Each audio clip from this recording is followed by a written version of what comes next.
और धीरे धीरे जो है जनसुराज ने पत्ते खोले हैं और रोमांचक मतलब लड़ाई हो चुकी है। इस लड़ाई के बारे में एक बहुत ही धुरंधर व्यक्ति हमारे साथ जुड़ रहे हैं जो बहुत ही अच्छी व्याख्या करते हैं और एक अच्छी मतलब कि पॉलिटिकल नॉलेज रखते हैं। हम तिलकधारी भैया जी से जुड़ेंगे और इनसे राय जानने की कोशिश करेंगे कि सर मैं ये जानना चाहूंगा कि बिसात जो बीत चुकी है राजनीति के चुनाव की, आने वाले समय में क्या लगता है किसका पलड़ा भारी है और किसका हल्का होने वाला है? देखिए, जनता जानती है जो चक्रव्यूह की रचना बिहार के चुनाव में हुई है। पहले एसआईआर के माध्यम से लगभग 70,000 वोटों को काटा गया, 17 लाख वोटों को जी। तो उसमें सारे मृत नहीं है। बिहार ने ही नहीं, पूरा विश्व ने देखा है कि लोकतंत्र का गला घोटने का काम चुनाव आयोग ने मतदाताओं के नाम काट कर किए। जो जो लोग जीवित थे उन लोगों के नाम काटे गए। मृत लोग आकर दिल्ली में चाय पी रहे हैं, मृत लोग गाड़ी में यात्रा कर रहे हैं, मृत लोग आप जैसे पत्रकार बंधुओं को अपना वक्तव्य दे रहे हैं। तो ये सारा चीज साफ आ गया।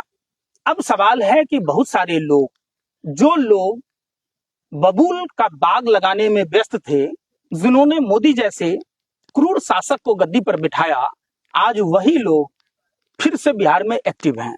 वही आप रामलीला मैदान का प्रकरण देखिए, कहां गए वो अन्ना, कहां गए कुमार विश्वास, कहां गए तमाम वो लोग, जनरल बीके सिंह, किरण बेदी, रामदेव, श्री श्री रविशंकर जैसे लोग।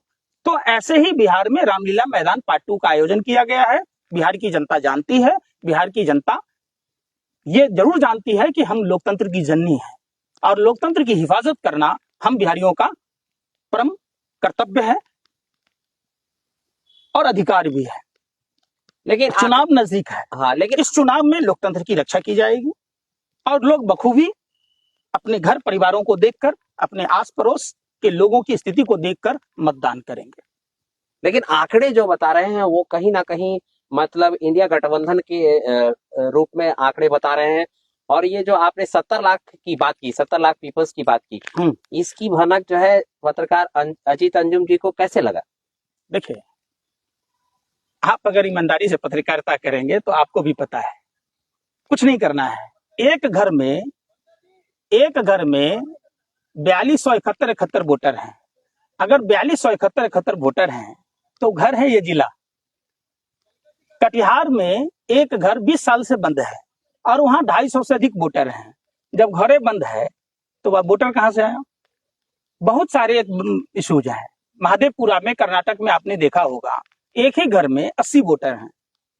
सब आदमी तो मोदी जी, योगी जी की तरह नहीं है, नहीं संतान वाले लोग भी होंगे। तो अगर 20 आदमी के भी बच्चे हुए, दो बच्चे हुए, तो 80 या 40, 120।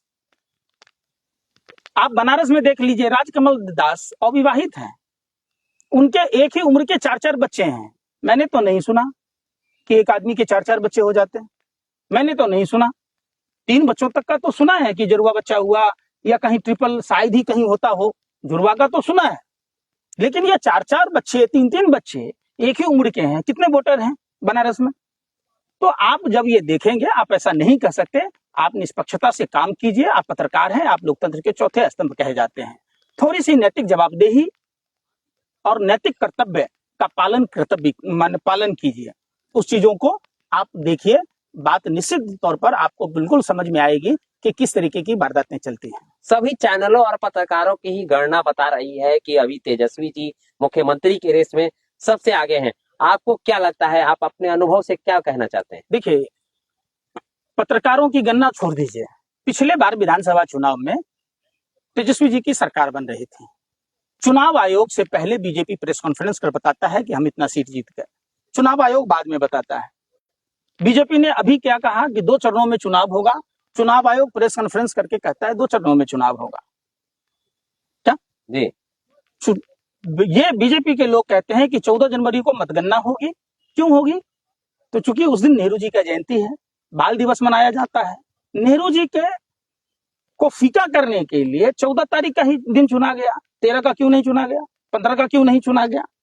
तो इस देश में जो राजनीति चलती है, जो लोग समझ रखते हैं और जो निष्पक्षता से बात रखते हैं, वो इन सभी बातों को रखते हैं। इसलिए धैर्य रखिए। चुनाव के नतीजे 14 नवंबर को ही क्लियर हो जाएगा कि बिहार में भाजपा मुक्त, बिहार ही नहीं, भाजपा मुक्त भारत का आगाज बिहार करने जा रहा है। तो ये प्रथम चरण से ही प्रारंभ हो जाएगा या द्वितीय चरण में ये आंकड़े सामने आएंगे? हो चुका है। भाजपा के नेता खदेड़े जा रहे हैं। हम्म। समझिए, ये जो बेमेल मतलब गठबंधन है, खिंचातान देख रहे हैं उसमें। सभी एक दूसरे को खींचने का प्रयास कर रहे हैं। क्यों कर रहे हैं? यहाँ तक कि पवन सिंह वाला मुद्दा भी गर्म हो गया है। देखिए, पवन सिंह को हाईलाइट आप लोग कर रहे हैं। भारतीय जनता पार्टी संस्कारहीन लोगों का अड्डा है, जिसके राष्ट्रीय अध्यक्ष जयप्रकाश नड्डा है। पवन सिंह अपनी पत्नी को नहीं संभाल पा रहे हैं, तो वो बिहार को क्या संभालेंगे? देखिए, औरत का स्थान सर्वोच्च है, समझ रहे? हमारा धर्म सिखाता है नारी का सम्मान करना। जहां नारी का सम्मान नहीं होता है, वहां देवताओं का वास नहीं होता है। तो निश्चित तौर पर जब आप अपनी पत्नी का सम्मान नहीं कर रहे हैं, तो दूसरी महिलाओं को क्या करेंगे? जिसके साथ आपने कसम खाई है, जिसके साथ अग्नि के फेरे लिए हैं, जिसकी मांग में सिंदूर भरे हैं, जब आप उसके सगे नहीं हैं, तो हमारे क्या सगे होंगे? सीधा सा बात है। और कोई सवाल? तो इस तरह से नहीं, बहुत बहुत धन्यवाद, आपने बहुत ही अच्छी राय रखी।